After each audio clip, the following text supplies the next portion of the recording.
Magandang buhay! This is Ruby ng Mommy Kring Kring. Pagkagising ko nga Mang Mari ay nasikaso ko na nga agad itong aking ilalagang saging. Special request nga yan ng aking anak kaya ayan pagbibigyan nga natin. At mas maganda nga ito mga Mari kaysa nga palaging tinapay ang kanyang kinakain. 4 na peraso nga lang ito mga Mari dahil pinabili ko nga lang itong sa aking asawa kagabi. At yung binili nga mga Mari medyo hindi pa nga hinog kaya ang ending nga ay walang lasa.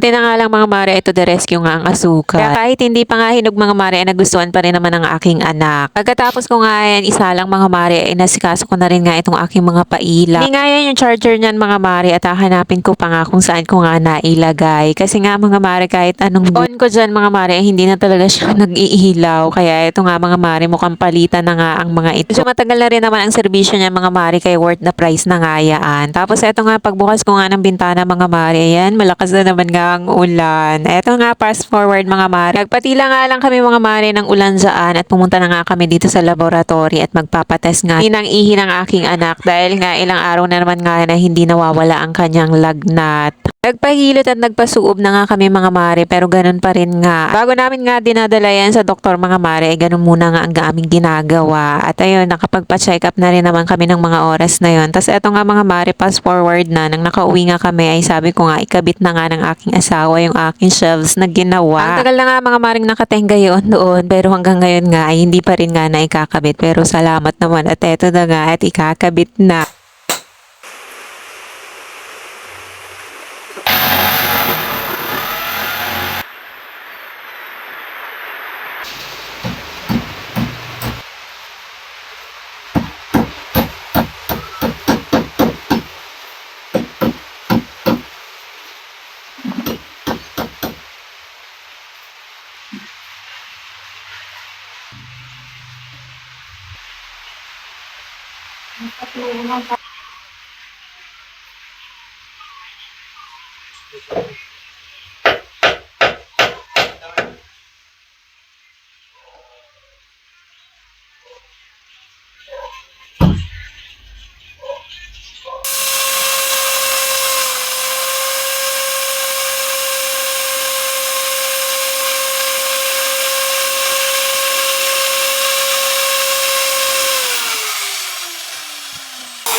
Bumili nga ako dyan mga Mare ng bracket na ipanglagay dyan kaya nga lang ay hindi nga siya pwedeng ilagay dyan sa ginawa kong floated panel. Kaya ang ginawa nga namin mga Mare ay nag-DIY na nga lang kami.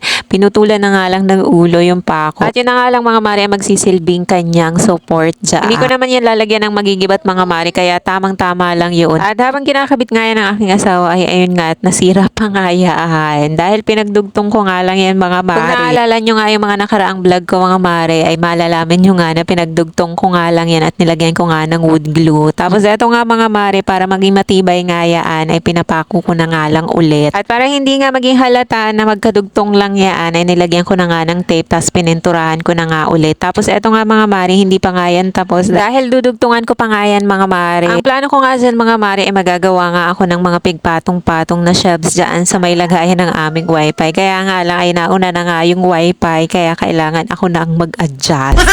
Nung ikinabit nga yan mga Maring wifi ay wala ako kaya ganyan yan. Kaya hindi ko alam mga Mari kung paano ko nga ilalagay yung mga shelves na yun. Anyways, eto na nga mga Mari. Pagkatapos nga ng ginawa dyan ay eto naman nag-asikaso na rin nga ako para maglinis dyan dahil mayroon nga mga naiwan na alikabong nagbarena at hanggang labas na nga ang ating pagwawalis dyan mga Mari. Tapos eto nga ang aming pusa. Napaka-sweet naman itong magnanay na ito. At kung napansin nyo nga mga Mari yung tambo na may pinagdugtong na nga lang. Dahil naputol nga yun yung nakaraan. O siya, sige na nga mga Mare at napahaba na naman nga ang ating chika. Maraming salamat sa pagsama hanggang dulo. Sa ulitin muli at kung di ka pa nakapalo kay Bicolanong Mommy, baka naman. At kung nagustuhan nyo ang video na ito, pwede nyong i-share siya. Bye!